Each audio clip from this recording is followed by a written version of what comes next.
Amén y gracias a Dios, hermana Marta León, muchas gracias por hacerse cargo. Dios le multiplique todas las oraciones que su merced hace a favor de esta obra. Y bueno, es miércoles y al ser miércoles estamos viendo nosotros lo que es el tema de la escatología bíblica, los eventos futuros a la luz de la Sagrada Escritura. Tengo problemas con el internet, se va y se viene la señal. Hágame saber usted por favor si me está viendo bien y hágame saber usted por favor si me está escuchando bien. Porque tengo inconvenientes aquí con el internet. ¿Me está viendo bien? ¿Me está escuchando bien? Ok, espero que funcione entonces sin ningún problema. Bien, estamos nosotros en Apocalipsis capítulo 19. En Apocalipsis capítulo 19. Y alcanzamos nosotros a ver los siguientes versículos. Y después de esto oí una gran voz de gran multitud en el cielo que decía: Aleluya, salvación y honra y gloria y poder son del Señor nuestro Dios. Porque sus juicios son verdaderos y justos, pues ha juzgado a la gran ramera, que ha corrompido a la tierra con su fornicación, y han vengado la sangre de sus siervos de la mano de ella. Otra vez dijeron: Aleluya, y el humo de ella sube por los siglos de los siglos. Y los 24 ancianos y los 4 seres vivientes se postraron en tierra y adoraron a Dios, que estaba sentado en el trono, y decían: Amén, aleluya. Y salió del trono una voz que decía: Alabad a nuestro Dios todos sus siervos y los que le teméis, así pequeños como grandes. Esto es el júbilo celeste o el júbilo celestial por el juicio que Dios ha pronunciado y ejecutado sobre la gran Babilonia.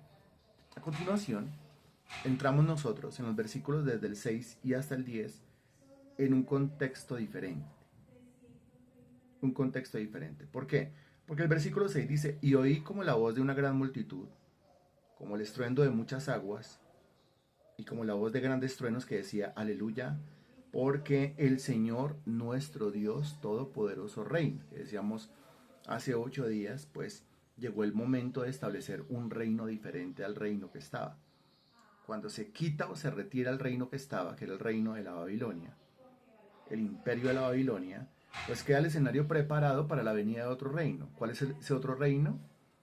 Ese otro reino es el reino por el cual nosotros oramos todos los días.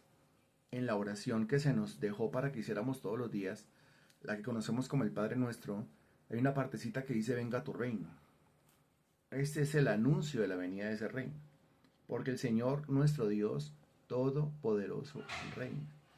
Es más, la destrucción de Babilonia es una confirmación de que nuestro Dios Todopoderoso reina y que sobre nuestro Dios no hay absolutamente nadie, ni siquiera la Babilonia, que es la que gobierna todo el planeta, como usted se puede dar cuenta, porque Babilonia está gobernada por ideologías religiosas. Perdón, el mundo está gobernado por ideologías religiosas. Donde quiera que haya una ideología religiosa y la política está inmersa dentro de la religión, como usted se puede dar cuenta, porque los reyes de la tierra hacen lamentación, porque los mercaderes de la tierra hacen lamentación, y los pueblos de la tierra hacen lamentación. ¿Se acuerda que eso ya lo hablamos? Los reyes de la tierra hacen lamentación por la caída de la Babilonia. ¿Se acuerda? Los mercaderes de la tierra hacen lamentación por la caída de Babilonia. ¿Se acuerda? Y los pueblos de la tierra hacen lamentación por la caída de la Babilonia. O sea que pensaría uno que la política está por encima de la religión. Y no es así. La política está por debajo de la religión. Toda política está gobernada por un sistema religioso. Toda política está gobernada por un sistema de creencias, adoración a lo que sea, adoración a quien sea. ¿Sí? Así sea que se adore el mismo político, así sea que adore su propio partido, así sea que adore su propia ideología, su propio color, su propia bandera, su propia simbología, su propio eslogan. ¿Sí? Todo está gobernado por un sistema de creencias. Y allí donde haya un sistema de creencias idolátrico, fanático, y allí donde haya un sistema de creencias que conduce a la gente lejos de Dios y cerca del hombre y cerca del fanatismo del hombre, y allí donde hay un sistema de creencias que conduce a la gente a la idolatría y que conduce a la gente a la perversión sexual, pues allí estará gobernando siempre y en todos los casos la Babilonia. Por eso decimos, Babilonia es la que gobierna este mundo. Babilonia es la misma serpiente de Génesis capítulo 3. ¿Sí? ¿Cómo así la misma serpiente? ¿Pero acaso no se nos dijo en Apocalipsis capítulo 12 que el diablo es la serpiente? Sí, pero claramente se nos dijo en Génesis capítulo 3, pues que la personificación del diablo fue a través de la serpiente, una figura femenina. Sí, una figura femenina. ¿Por qué? Porque es que la figura femenina, eso es Babilonia, eso es la religión, es más resbaladiza, es más sagaz, se infiltra más rápidamente. La gente no va a decir yo adoro al diablo, la gente va a decir, no, yo tengo mi religión. Cuando dice tengo mi religión, pues está mordida por la serpiente. Pero es que la guerra allá afuera es entre religiones. Cuando se llega con el mensaje del reino, pues lógicamente no está hablando de una religión, está hablando de un reino que es muy superior. Por eso aquí dice, porque el Señor nuestro Dios Todopoderoso reina. El Señor nuestro Dios Todopoderoso reina. Está por encima de la mujer, porque la mujer es una religión. Y la ideología de Dios es una ideología de reino, no de religión. Y sí, lo que gobierna toda clase de sistema político es a la Babilonia. ¿Sí? La Babilonia gobierna por encima de todo esto. El político no lo cree. Pero aquí dice claramente, los reyes de la tierra, o sea, los políticos de la tierra, harán lamentación. Y no solamente gobierna la política, sino que gobierna el mercado. Porque los mercaderes de la tierra darán lamentación, gobierna el mercado. Y gobierna, pues, todos los pueblos de la tierra. O sea, la gente de a pie es gobernada por Babilonia. Mientras que aquí se enfrasca en una lucha por si son de una ideología política u otra ideología política, realmente el asunto tiene más fondo, el asunto va más allá, el asunto tiene más raíz. Mire, ¿qué había detrás del nazismo? Sí, el nazismo, el partido nazi. Lo que había detrás era toda una ideología. Esa ideología es Babilonia. Después lo que usted ve, el nazismo como tal, el partido, y los nazis, y Adolfo Hitler, y los soldados, y esos grandes batallones, y la guerra, la primera, la segunda, sobre todo, etcétera. Eso es la política gobernada por, y un sistema militar, y un sistema económico, y un sistema financiero, y un sistema político, todo gobernado, esclavizado por Babilonia. Eso es con lo que usted se encuentra a la luz de la historia. Entonces aquí, pues claramente nada está por encima de nuestro Dios. Se reitera en el versículo 6, aleluya, porque el Señor nuestro Dios Todopoderoso reina. El versículo 7 dice, gocémonos y alegrémonos y démosle gloria. ¿Por qué? Porque han llegado las bodas del Cordero y su esposa se ha preparado. Y quedamos nosotros hace 8 días en una corchada horrible que se le pegó a todo el mundo acá. Porque yo le estaba preguntando acerca de los dos acontecimientos que se llevarán a cabo en el cielo, no en la tierra, en el cielo, con la iglesia a partir del arrebatamiento. Y le pedí a usted que me dijera cuál era el primero y cuál era el segundo. Y hace 8 días usted se corchó. Y hoy retomamos esta clase preguntando lo mismo. En el cielo, a partir del arrebatamiento, se van a llevar a cabo mínimo 2 eventos con la iglesia en el cielo, lógicamente. ¿Cuáles son esos 2 eventos? En orden. Que usted me diga primero este y usted diga segundo este, por favor. Y no se vaya a dejar corchar otra vez como hace 8 días porque el tema fue bien horrible, la verdad. Responda, por favor. Gracias.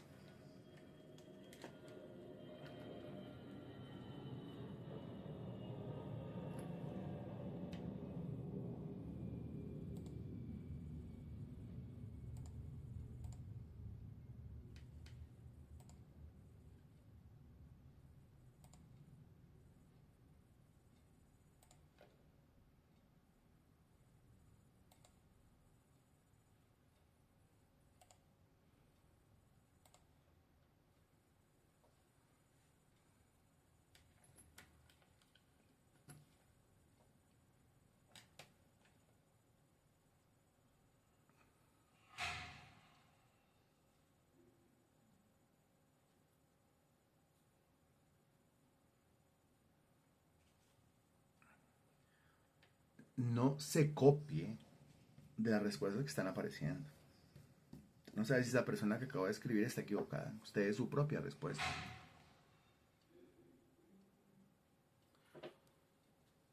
Y de verdad, no puede ser que a estas alturas, en serio, yo no sepa, no me acuerde de qué me están hablando. Qué es lo que tengo que poner ahí yo como respuesta.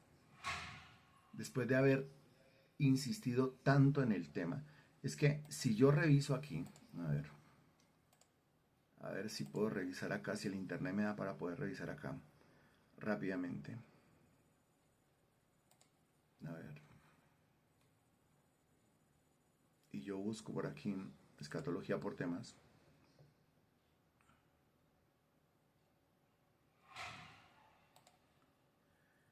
Entonces yo me voy a encontrar aquí con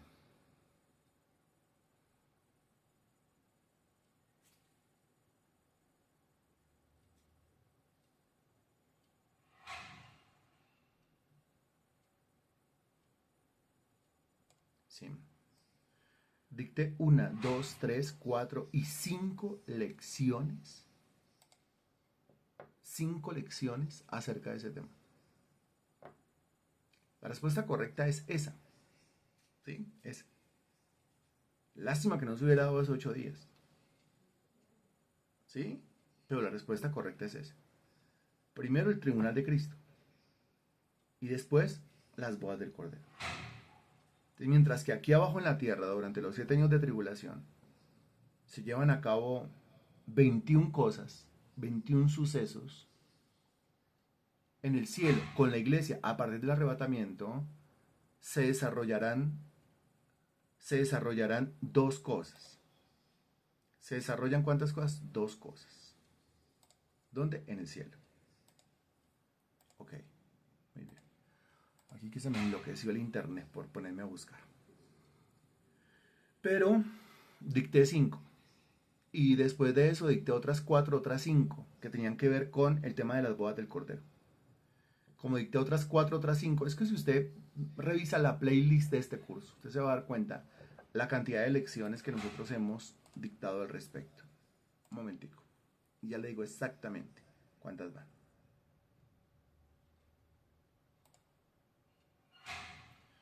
Deme un momento.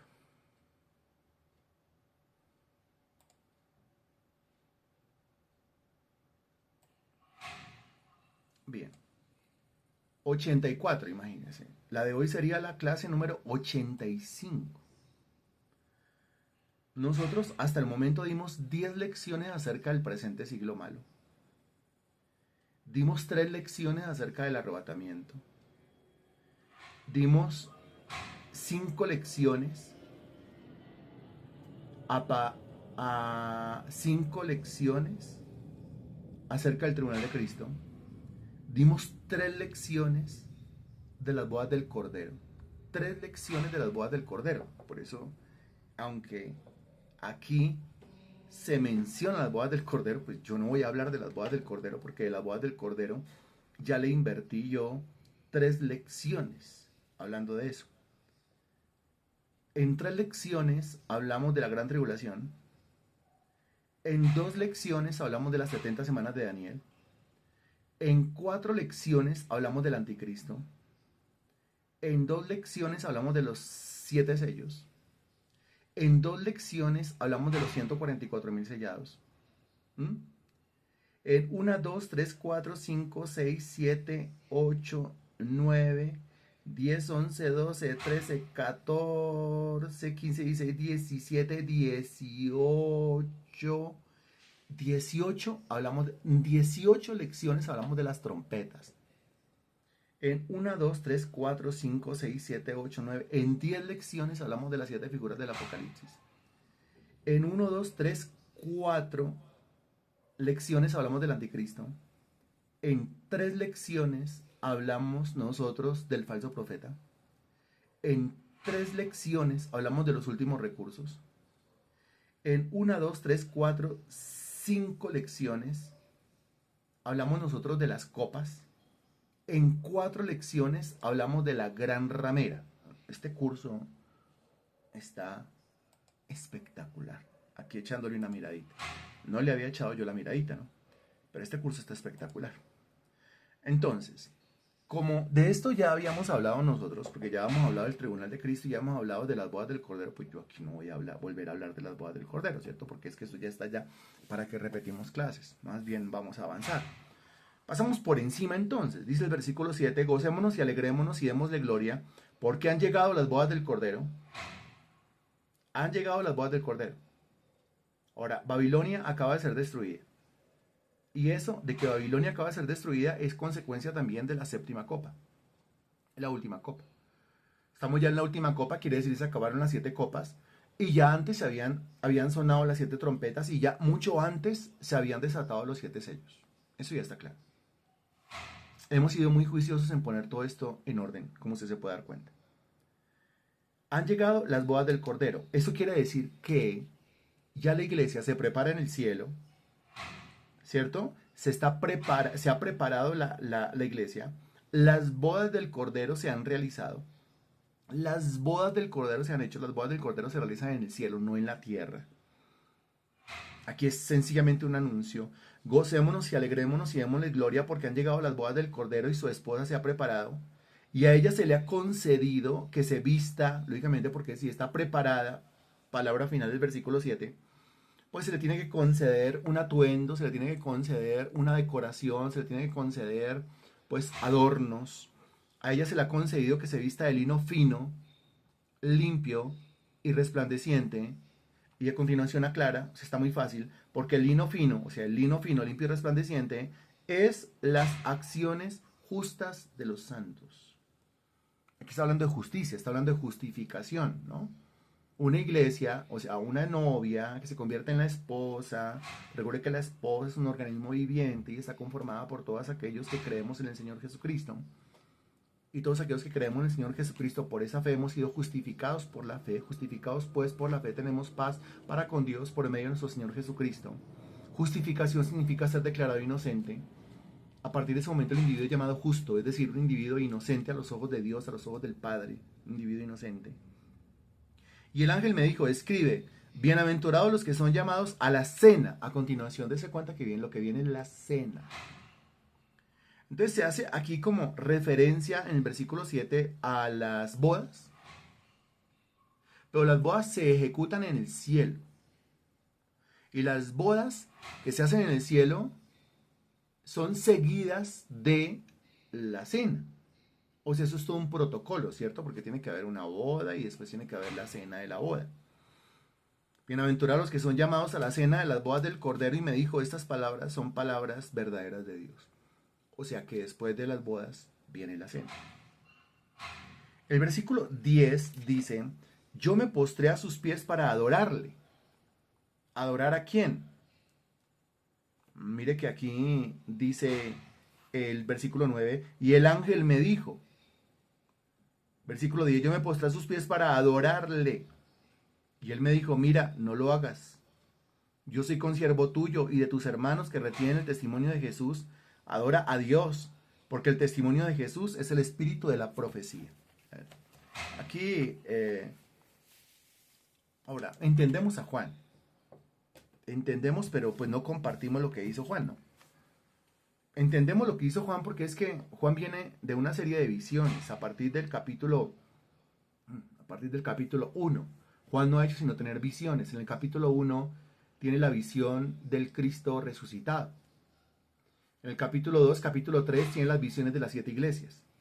En el capítulo 4, el capítulo 5, en el capítulo 4 tiene la visión del arrebatamiento. En el capítulo 5 tiene la visión de todo el preámbulo a la apertura de los sellos. A partir del capítulo 6, pues comienza a tener la visión de los sellos. Y así va capítulo 6, 7, 8, 9, 10, 11, 12, 13, 14, 15, 16, 17 y 18.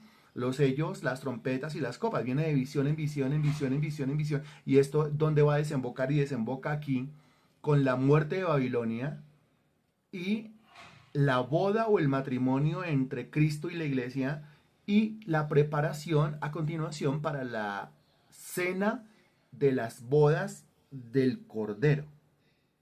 Y una bienaventuranza, bienaventurados los que son llamados a la cena de las bodas del Cordero, y me dijo, estas palabras son palabras verdaderas de Dios. Lógicamente, ¿cómo se encuentra Juan? Pues Juan se encuentra en shock. En ese momento como que a Juan se le olvida quién es el que le está hablando un ángel. Y entonces Juan se postra a los pies del ángel para adorarle. Lógicamente eso no es permitido. Porque eso se llama idolatría. Quiere decir que a los ángeles no se pueden adorar. Es prohibido adorar ángeles. Algunos adoran ángeles, le prenden velas a ángeles. Invocan a ángeles, que San Rafael, que Miguel, que Gabriel los invocan, les prenden velas, los adoran, les rezan. Hay una oración que le hacen al ángel de la guarda, ángel de mi guarda, mi dulce compa, esas oraciones. Pues no, nosotros no estamos autorizados para orarle a ángeles, ni rezarle a ángeles, ni adorar a ángeles, ni prenderle velas a ángeles, ni hincar la rodilla delante de ángeles, ni persinarnos delante de ángeles. Entonces bien se podría llamar angelolatría. Así como existe la mariolatría, que es la adoración a María. Pues de la misma manera puede existir una adoración a ángeles. Mucha gente adora a ángeles. Y mucha gente siente una fascinación por ángeles. Yo me postré a sus pies para adorarle y él me dijo, mira, no lo hagas. ¿Cómo sabe usted que un ángel es verdadero y que un ángel es falso? Este ángel es verdadero, ¿por qué? Porque no acepta la adoración de los hombres. No, yo adoración suya yo no recibo. El único que aquí recibe adoración es Dios. ¿Por qué? Porque el Señor nuestro Dios Todopoderoso reina. Ya se dijo en el versículo 6. No lo hagas, yo soy consiervo tuyo. Consiervo. Consiervo quiere decir tan siervo como usted. Consiervo quiere decir como al mismo nivel de servidumbre que usted. Los dos somos siervos, los dos somos esclavos. Eso dice Hebreos capítulo 1, versículo 14, que los ángeles son espíritus ministradores enviados para servicio a favor de los que serán herederos de la salvación. Enviados para servicio, no para que los adoremos. Mira, no lo hagas, yo soy consiervo tuyo y de tus hermanos. ¿Cuáles hermanos? Que retienen el testimonio de Jesús. O sea, que retienen el evangelio y lo convierten en testimonio. O sea, que divulgan, que abren la boca, que predican acerca de Jesús. Yo soy consiervo tuyo. Estoy aquí para apoyar la causa, eso dice el ángel. Estoy aquí para apoyar la obra, eso dice el ángel. O sea, reconfirma lo que dice Hebreos 1.14, texto que acabamos de decir de memoria. Porque los ángeles están ahí y lógicamente prestan un servicio enorme, según lo que enseña la Escritura, desde Génesis, porque aparecen ángeles en Génesis, hasta Apocalipsis, porque aparecen muchos ángeles en Apocalipsis, y siempre están los ángeles sirviendo a la causa del testimonio de Jesucristo. Allí donde se predique el evangelio de Jesucristo, allí donde se nombre a Cristo de manera fidedigna, de manera verdadera, estarán los ángeles sirviendo a esa causa.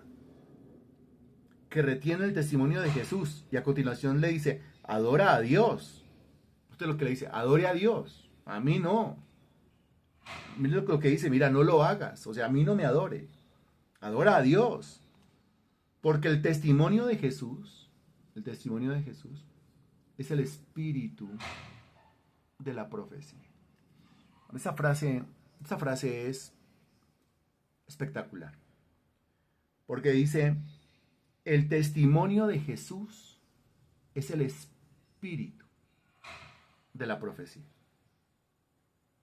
¿Cómo así el testimonio de Jesús? Entonces vamos por partes para poder entender esta frase, ¿no? El testimonio de Jesús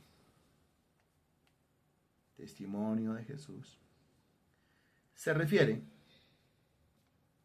a la divulgación del evangelio de Jesús. Es el testimonio de Jesús. Yo estoy aquí en la tierra para testificar acerca de Jesucristo, o sea, para hablar acerca de Jesucristo, o sea, para divulgar a Jesucristo, o sea, para publicar a Jesucristo, para darlo a conocer con mi boca. Dice que esa divulgación es el espíritu de la profecía. Pero cuando aquí el texto habla de espíritu, es como si se estuviera refiriendo al espíritu del ser humano. El espíritu del ser humano es la parte más importante del ser humano. La parte más importante del ser humano no es el cuerpo. La parte más importante del ser humano no es el alma. La parte más importante del ser humano es el espíritu, porque es ahí donde se tiene comunión con el Espíritu Santo, es ahí donde reside el Espíritu Santo. Ese es el templo del Espíritu Santo verdaderamente, el espíritu del hombre, que también vive dentro del cuerpo del hombre, pero reside exactamente, directamente en el espíritu del hombre. Entonces cuando dice el espíritu de la profecía, pues entienda usted espíritu como la parte más importante de la profecía, como el centro de la profecía.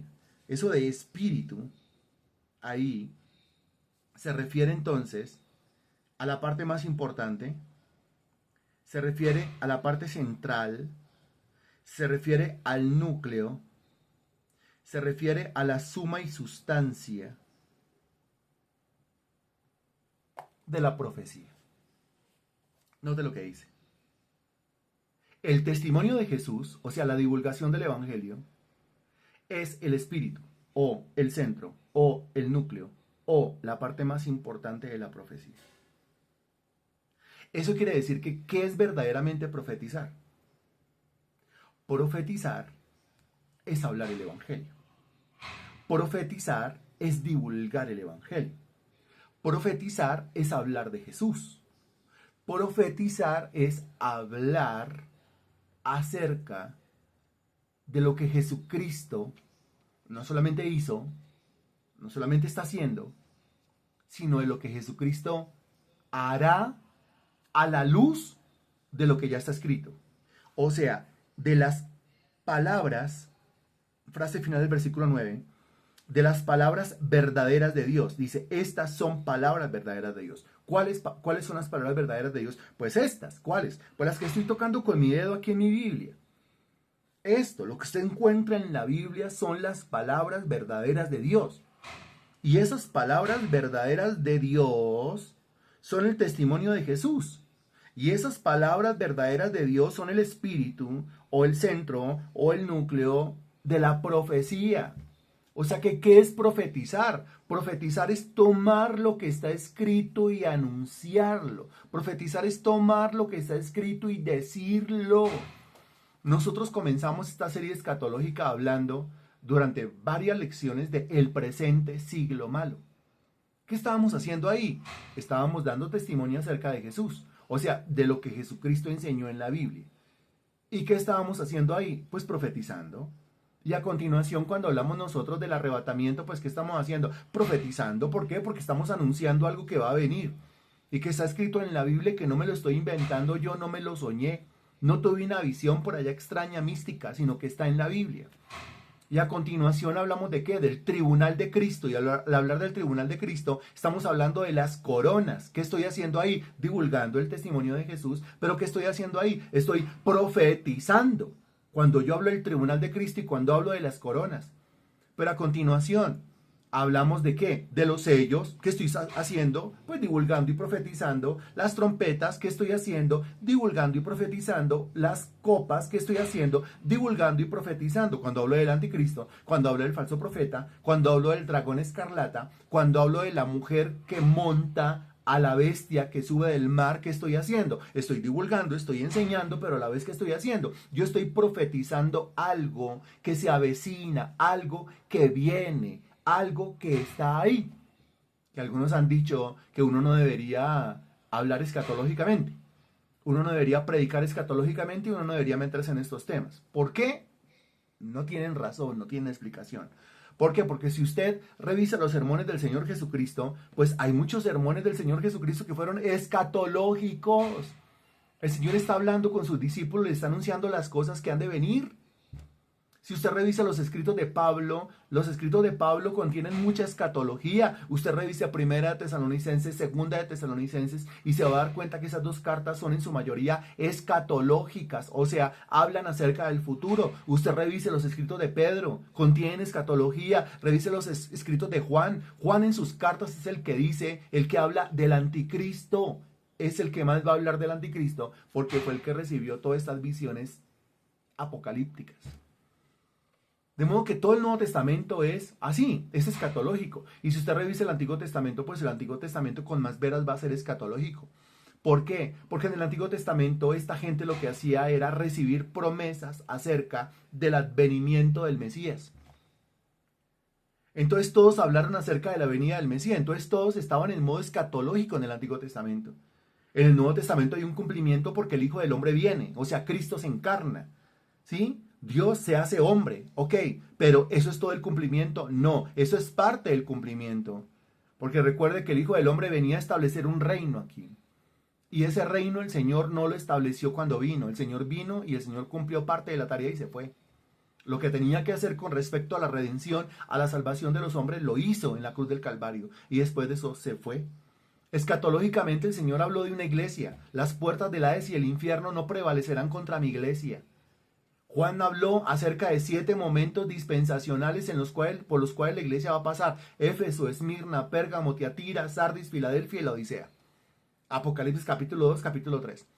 El Señor Jesucristo habló del arrebatamiento, Pablo habló acerca del arrebatamiento y Juan habló acerca del arrebatamiento. Eso es en Apocalipsis capítulo 4. Cuando nosotros nos metemos en estos temas, sencillamente nos estamos metiendo en los temas de la Biblia, en los temas que enseñó Jesús, que enseñó Pedro, que enseñó Pablo, que enseñó Juan. Esa es la tarea que nosotros tenemos por delante acá.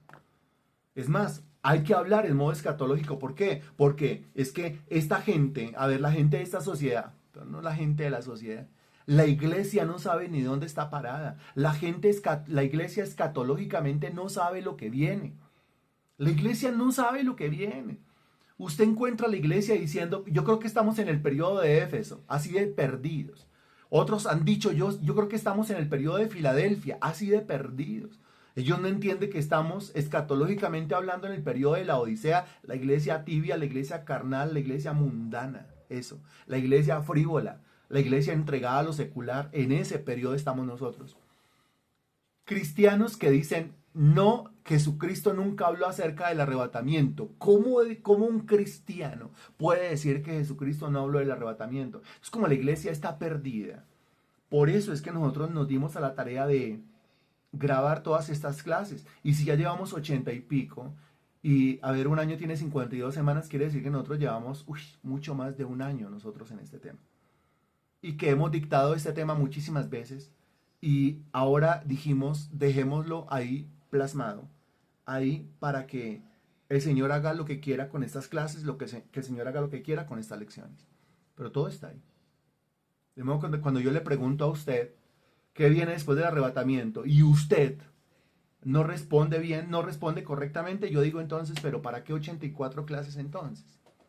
Pero ¿qué es lo que estamos haciendo nosotros aquí enseñando y enseñando y enseñando durante más de un año para preguntar una cosa tan básica como esta y que el hermano o la hermana en Cristo no responda? Ok.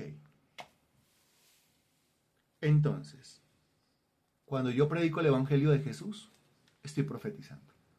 Profetizar es tomar lo que está escrito en la Biblia y decirlo, anunciarlo. Predecir, sí, claro, lo que está escrito en la Biblia. Ese es el espíritu de la profecía. El testimonio de Jesús. ¿Está claro hasta el momento lo que estamos diciendo?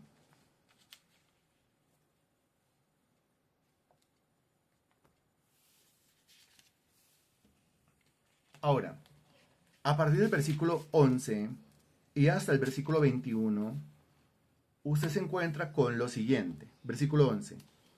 Entonces vi el cielo abierto. Cielo abierto. Uy. Cuando se abre el cielo, es para que algo se desate desde el cielo a la tierra. Para que algo descienda del cielo a la tierra. Para eso se abre el cielo. Sea bueno o sea malo. Entonces vi el cielo abierto y aquí un caballo blanco. Y el que lo montaba se llamaba Fiel y Verdadero, y con justicia juzga y pelea. Sus ojos eran como llama de fuego, y había en su cabeza muchas diademas, y tenía un nombre escrito que ninguno conocía sino él mismo. Estaba vestido de una ropa teñida de sangre, y su nombre es el Verbo de Dios. Y los ejércitos celestiales, vestidos de lino finísimo, blanco y limpio, le seguían en caballos blancos. De su boca sale una espada aguda para herir con ella a las naciones, y él las regirá con vara de hierro, y él pisa el lagar del vino del furor y de la ira del Dios Todopoderoso. Y en su vestidura y en su muslo tiene escrito este nombre: Rey de Reyes y Señor de Señores. Bien. De eso también nosotros ya hemos hablado. Yo no debería estar hablando de esto. ¿Por qué?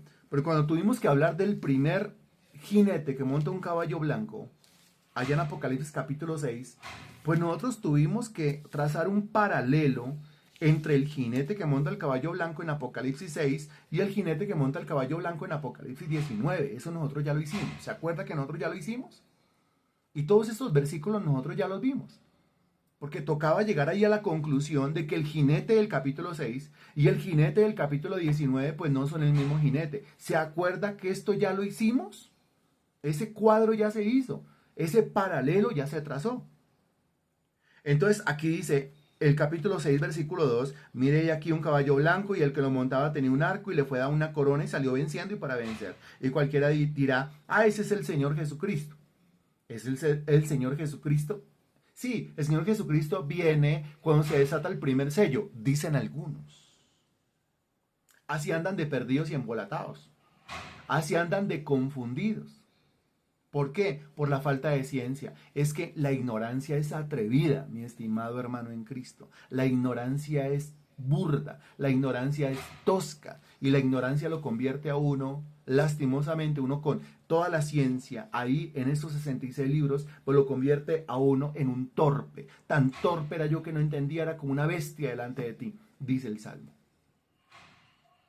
Ya comprobamos nosotros, demostramos nosotros en aquel momento, eso fue hace unas 60 lecciones más o menos, o sea, hace como un año, que este jinete que monta el caballo blanco de Apocalipsis capítulo 6 es el anticristo. Que aquí aparece como un jinete que monta un caballo blanco, que tiene un arco pero no tiene flechas, o sea, es un diplomático, o sea, es un político, o sea, es un tipo que viene a hablar de paz, no de guerra. Dice que salió venciendo y para vencer, o sea, que a través de un proceso va creciendo en la política, va creciendo en el poder, va creciendo y va escalando, va escalonando cargos políticos y va adquiriendo poder poco a poco. Este individuo que monta el caballo blanco, cuando llegamos a Apocalipsis capítulo 13, que es la mitad de los 7 años de la gran tribulación, se quita la máscara y se convierte en una bestia. Es la bestia que sube del mar, ¿se acuerda? O sea que deja de ser ese individuo blanquito que monta sobre políticas blancas, que monta sobre ideologías blancas, que monta sobre discursos blancos, que habla de un arco pero sin flecha. O sea, yo no estoy aquí para atacar a nadie, respeto a todo el mundo, tolerancia a todo el mundo. En Apocalipsis capítulo 3 se convierte en la bestia, ya no tiene tolerancia con nadie, ya no respeta a nadie, violenta a todo el mundo, agrede a todo el mundo, mata a todo el mundo. ¿Se acuerda que ya lo vimos nosotros? Eso lo demostramos. Y tuvimos que estar ahí en Apocalipsis 6, en Apocalipsis 3 y pasar al 19. Porque el jinete que monta el caballo blanco en Apocalipsis 19, pues ese sí es otro. ¿Otro quién? Pues dése cuenta la descripción. Vi el cielo abierto y aquí un caballo blanco. Y el que lo montaba se llamaba, pues es que ahí nada más usted ya se da cuenta quién es. El que lo montaba se llamaba Fiel y Verdadero. Y con justicia juzga y pelea. Pregunta, ¿quién es este jinete que monta el caballo blanco en Apocalipsis 19? Si se llama fiel, si se llama verdadero, si con justicia juzga, si con justicia pelea. Eso no se dice el jinete que monta el caballo blanco en Apocalipsis capítulo 6. ¿Quién es este? Pues este es el Señor Jesucristo. Eso es entender la Biblia bien. Eso es ubicarse escatológicamente donde tiene que ubicarse. Lo que viene a continuación del arrebatamiento de la iglesia es el jinete que monta el caballo blanco de Apocalipsis 6. O sea, la manifestación del hombre de pecado, el hombre inicuo, es decir, el anticristo disfrazado. Después de 7 años de tribulación, aparecerá el otro que monta el caballo blanco, que es fiel y verdadero y que con justicia juzga y pelea. Ese es nuestro Señor Jesucristo. Eso quiere decir que entre la aparición del anticristo y la aparición del Señor Jesús, o eso quiere decir que entre el advenimiento del anticristo y la segunda venida del Señor Jesucristo, pues hay 7 años. Eso quiere decir que de Apocalipsis capítulo 6 a Apocalipsis capítulo 19 hay 7 años. Esto quiere decir que el anticristo aparece al comienzo de la tribulación y que nuestro Señor Jesucristo aparece al final de la tribulación. Y todo esto nosotros ya lo habíamos dicho, ya lo habíamos enseñado. Y si usted está escribiendo en su cuaderno, pues está volviendo a escribir sencillamente lo que nosotros ya habíamos enseñado. Fiel y verdadero y con justicia juzga y pelea. Sus ojos eran como llama de fuego. ¿Cómo sabe que es el Señor Jesucristo? Pues es que es muy fácil. Es que Juan tuvo una visión. En el capítulo 1 de Apocalipsis, Juan tuvo una visión. Esa visión es la siguiente. Esto también ya lo habíamos visto nosotros. Apocalipsis capítulo 1, versículo 12, del 12 al 16. Dice Apocalipsis capítulo 1, versículo 12, y me volví para ver la voz que hablaba conmigo, y vuelto vi 7 candeleros de oro, y en medio de los 7 candeleros a uno semejante al Hijo del Hombre, vestido de una ropa que llegaba hasta los pies, y ceñido por el pecho con un cinto de oro. Dese cuenta que está la descripción del Hijo del Hombre, hombre, hijo y hombre con H mayúscula. Está hablando del Señor Jesús. Versículo 14, su cabeza y sus cabellos eran blancos como blanca lana, como nieve, sus ojos como llama de fuego, que es lo que se dice en Apocalipsis capítulo 19, versículo 12, sus ojos eran como llama de fuego. Quiere decir que la descripción que se hace de el Señor Jesucristo glorificado en Apocalipsis capítulo 1, versículos del 12 al 16, es en parte la misma descripción que se hace del que monta el caballo blanco en Apocalipsis capítulo 19, o sea que no hay sombra de dudas que el que aparece en el capítulo 19 montando un caballo blanco es el mismo de Apocalipsis capítulo 1, versículos del 12 al 16, es decir, nuestro Señor Jesucristo, y esto nosotros ya lo habíamos enseñado. Sus ojos eran como llama de fuego, y había en su cabeza muchas diademas, y tenía un nombre escrito que ninguno conocía, sino él mismo. Estaba vestido de una ropa teñida en sangre, una ropa teñida en sangre. Ya usted va a notar por qué la ropa teñida en sangre.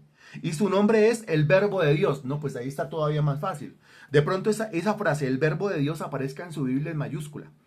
El Verbo de Dios, señalando aquí usted tiene la clave para entender quién era. ¿Quién es el Verbo de Dios? Pues Juan capítulo 1, versículo 1 dice, en el principio era el Verbo, y el Verbo era con Dios, y el Verbo era Dios. Y en Juan capítulo 1, ¿de quién está hablando? ¿A quién llama el Verbo de Dios? Pues a nuestro Señor Jesucristo. Y esto ya se había enseñado también. Y los ejércitos celestiales, vestidos de lino finísimo, blanco y limpio, le seguían en caballos blancos. Note lo que dice. Los ejércitos celestiales, vestidos de lino finísimo, blanco y limpio. Lino finísimo, blanco y limpio. Lino finísimo, blanco y limpio. Según el contexto anterior, ¿a quién se le concedió que se vistiera de lino fino, limpio y resplandeciente? Según el contexto anterior, ¿a quién se le concedió que se vistiera de lino fino, limpio y resplandeciente? ¿A quién? No se demore su respuesta, acabamos de pasar por ahí, por favor. ¿A quién se le concedió que se vistiera de lino fino, limpio y resplandeciente? ¿A quién? No se demore en su respuesta, por favor. ¿A quién se le concedió en el contexto anterior que se vistiera de lino fino, limpio y resplandeciente? ¿A quién? Pues solamente hay una respuesta. Y la respuesta es, pues a la iglesia. Porque dice, y a ella, ¿a quién? A la esposa, versículo 7. A ella se le ha concedido que se vista de lino fino, limpio y resplandeciente. Porque el lino fino es las acciones justas de los santos. ¿Qué demora para responder una cosa, no? Dice el versículo 14, y los ejércitos celestiales vestidos de lino finísimo, blanco y limpio, le seguían en caballos blancos. Ahora quiero que note que en el versículo 7 es llamada la esposa, y en el versículo 14 es llamada los ejércitos celestiales. Los ejércitos celestiales. conformados por la iglesia, pero no solamente la iglesia, lógicamente, porque habla de ejércitos, o sea que también muy seguramente está hablando de ángeles, ¿sí? Está hablando de todo el equipamiento celestial que viene juntamente con Jesús. Ahora, ¿por qué juntamente con el verbo de Dios? ¿Por qué juntamente con Jesús? Porque donde está el esposo debe estar la esposa. Porque donde está la esposa debe estar el esposo, porque así es que funciona, porque son una sola carne. El Señor Jesucristo le prometió a la iglesia, eso es Evangelio según San Juan capítulo 14, donde yo estaré, ustedes también estarán. Donde yo estoy, ustedes también estarán. El Señor ascendió a los cielos, por eso el Señor viene y se lleva a su esposa para los cielos. Y comparten allá un tiempo en los cielos. Ahora cuando el Señor decide que vuelve a la tierra, pues vuelve con la esposa, porque donde está el esposo está la esposa, y donde está la esposa está la esposa. En eso consiste ser una sola carne, o sea, tener un solo propósito. ¿Estamos de acuerdo? De su boca sale una espada aguda. De su boca sale una espada aguda. Pues es que eso es muy fácil de entender porque ya lo habíamos dicho, es que esto ya lo habíamos enseñado, yo reitero y no me cansaré de reiterar, que es que esto ya lo habíamos dicho. En Apocalipsis capítulo 1, que es donde se hace la descripción de la visión del Cristo glorificado, yo sigo leyendo en el versículo 14. Su cabeza y sus cabellos eran blancos como blanca lana, como nieve, sus ojos como llama de fuego, y sus pies semejantes al bronce bruñido, repulgente como en un horno, y su voz como estruendo de muchas aguas. Versículo 16. Tenía en su diestra 7 estrellas, note a continuación, de su boca salía una espada aguda de 2 filos. De su boca salía una espada aguda de 2 filos. ¿Qué es lo que dice el versículo 15 de Apocalipsis 19? De su boca sale una espada aguda, o sea, la misma de Apocalipsis capítulo 1, versículo 16. De su boca sale una espada aguda para herir con ella a las naciones, y él la regirá con vara de hierro, y él pisa el lagar del vino, del furor y de la ira del Dios Todopoderoso. Ahora, esa espada que sale de la boca del Señor Jesucristo, pues creo que es muy claro de que está hablando ese versículo para nosotros.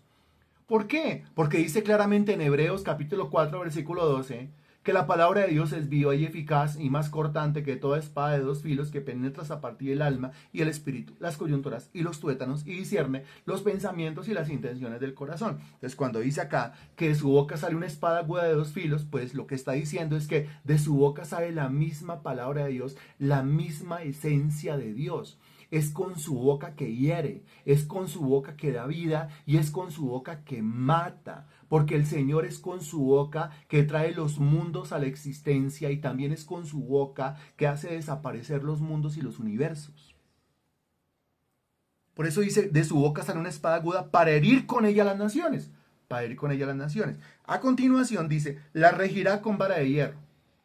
Y esto no es sino un cumplimiento profético. ¿Cumplimiento profético de qué? Pues de un salmo profético. Es más, el primer salmo mesiánico, que es el Salmo capítulo 2.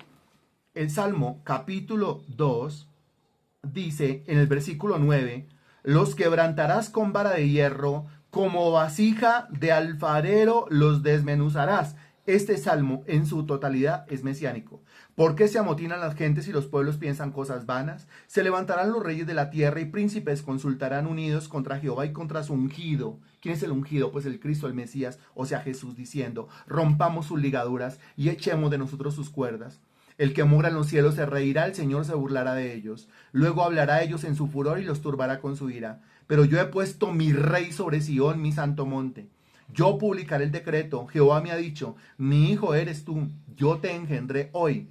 Pídeme y te daré por herencia las naciones y como posesión tuya los confines de la tierra. Y aquí es cuando el Señor Jesucristo viene en Apocalipsis capítulo 19 a tomar su herencia, es decir, las naciones, y a tomar posesión, como posesión, los confines de la tierra. ¿Qué sigue a continuación? Versículo 9. Los quebrantarás con vara de hierro, como vasija de alfarero los desmenuzarás. Y aquí está hablando de la clase de gobierno, la clase de políticas del Señor Jesucristo. Gústele a quien le guste. Se puede poner contento, se puede poner bravo, póngase como se ponga, pero esta es la clase de gobierno que sirve. ¿Y cuál es la clase de gobierno que sirve? La clase de gobierno del Señor Jesucristo. Ninguna otra clase de gobierno sirve. No sirven ni los de este lado ni los de este lado. Eso no sirve ni los de la derecha, ni los de la izquierda, ni los del centro, ni los de arriba, ni los de abajo. Es la única clase de gobierno que sirve, es la del Señor Jesucristo, que dice que vendrá y regirá. Mire, cuando dice regir, está hablando de mano dura. Cuando dice regir, está hablando de una monarquía. Cuando dice regir, usted no encuentra democracia por ningún lado. No encuentra democracia por ningún lado. Yo sé que los unos hablan de democracia y los otros hablan de democracia y que es antidemocrático y que el gobierno del pueblo, aquí no será el gobierno del pueblo, es el gobierno de nuestro Señor Jesucristo, santo, fiel y verdadero. La regirá con vara, mire, con vara. Y la vara es de hierro, quiere decir que no es flexible. A ver, si fuera la vara de balso o hasta un palito de escoba, yo creo que sería más flexible que la vara de hierro con la cual el Señor Jesucristo va a venir a regir las naciones. Gústele a quien le guste. Es que la ideología política que yo tengo en mi cabeza, una nación debe ser gobernada, bla, bla, bla, bla, bla. Cesta, ábrala y basura. Basura para esa cesta. El único gobierno que sirve es este, en donde las naciones van a ser regidas con vara de hierro. Y a continuación dice, y él pisa el lagar del vino, del furor y de la ira del Dios Todopoderoso. Esto ya es otro cumplimiento de un anuncio profético. ¿Por qué otro cumplimiento de un anuncio profético? Pues por lo siguiente. Porque es que aquí está hablando de pisar el lagar. Lagar. Recuerde que el lagar, y de esto también nosotros ya habíamos hablado, el lagar es ese recipiente donde se depositan las uvas para machacarlas, para sacarles el jugo, para separar el bagazo del líquido, para sacar el líquido y ponerlo a fermentar en barriles y hacer vino. El jugo, a través de un proceso de fermentación, se convierte en vino, pero tiene que ser machacadas. Y el lugar donde se machacan con los pies se llama lagar. Y dice, y él pisa el lagar del vino, él pisa el lagar del vino. ¿Por qué su vestido rojo? Versículo 13, estaba vestido en una ropa teñida en sangre. Pero cuando se metió al lagar a pisar las uvas, sus vestidos se salpicaron de jugo de uvas.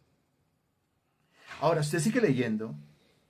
Él pisa el lagar del vino, del furor y de la ira del Dios Todopoderoso. O sea que va a machacar las uvas con mucho furor, va a aplastar las uvas con mucha ira, porque es el furor y la ira nada más y nada menos que el Dios Todopoderoso. O sea, el Dios Todopoderoso mandó a pisar esas uvas. Y no lo haga con amor ni con cariño, sino que hágalo con furor y con ira. Esto es un anuncio profético, escatológico, y está en forma de simbología. El versículo 16 dice, y en su vestidura y en su muslo tiene escrito este nombre, Rey de Reyes y Señor de Señores. Ahí ya está clara, ¿sí? Clarita la descripción y la identidad de la persona que monta este caballo blanco, porque es el único que puede ser llamado Rey de Reyes y es el único que puede ser llamado Señor de Señores. Ahora dice, ahora mire dónde tiene la inscripción, en su vestidura y en su muslo. El muslo, o sea, en el músculo. Está hablando de la fuerza, está hablando del poder, está hablando de la autoridad. Rey de Reyes, Señor de Señores. Y vi a un ángel que estaba en pie en el sol y clamó a gran voz diciendo, a todas las aves que vuelan en medio del cielo, a las aves que vuelan en medio del cielo, y a las aves que vuelan en medio del cielo, cuando calienta el sol, porque el ángel estaba en pie en el sol, o sea que era de día, ¿sí? Cuando más calienta el sol, salen unas aves. Venid y congregaos a la gran cena de Dios. Están invitando a unas aves a la cena de Dios. ¿Se acuerda que decíamos hace un ratico que primero son las bodas y a continuación la cena de las bodas? Aquí se están invitando a las aves a la cena de las bodas. ¿Qué clase de aves? ¿Y cuál es la cena? Versículo 18. Para que comáis carnes de reyes y de capitanes y carnes de fuertes, carnes de caballos y de sus jinetes, y carnes de todos, libres y esclavos, pequeños y grandes. ¡Qué impresionante! O sea que las uvas, porque se menciona el lagar, versículo 15, las uvas son individualmente reyes, capitanes, fuertes, caballos, jinetes, todos, libres, esclavos, pequeños y grandes, que se reunieron en el valle de Armagedón para aniquilar al remanente de Dios, que es el remanente israelita, pero no contaban con que el remanente israelita, en él se cumpliría la profecía, la promesa que dice, ustedes no me volverán aquí a ver hasta que no digan bienaventurado el que viene en el nombre del Señor. Y ahí es cuando esta gente ya acorralada porque no puede más, entonces levanta su mirada al cielo y dice, creemos en Jesús. Y le entregamos nuestras vidas a Jesús y reconocemos a Jesús como el Mesías, como el Cristo de nuestra nación. Y ahí es cuando el Señor, entonces se abre el cielo y el Señor viene en el caballo blanco y viene con sus ejércitos celestiales, que es su esposa y ángeles, y viene y pisa con mucho furor y con mucha ira las uvas en el lagar. O sea, viene y aplasta los ejércitos del anticristo en la famosa batalla de Armagedón. Si usted quiere saber más de esto, no se pierda la próxima clase. Dentro de 8 días continuamos. Bendito Dios, te damos gracias, mi Señor, por tu palabra escrita, la cual es el espíritu de la profecía. Ahí en tu palabra está todo, absolutamente todo, lo que debemos decir, lo que debemos profetizar, lo que debemos enseñar. De ahí no me puedo yo salir, Señor Dios, a predecir ninguna otra cosa. No necesito hacerlo. Es tanta la información que me ocupa, Señor Dios, toda la cabeza. De modo que no me deja campo, no me deja espacio para profetizar ninguna otra cosa.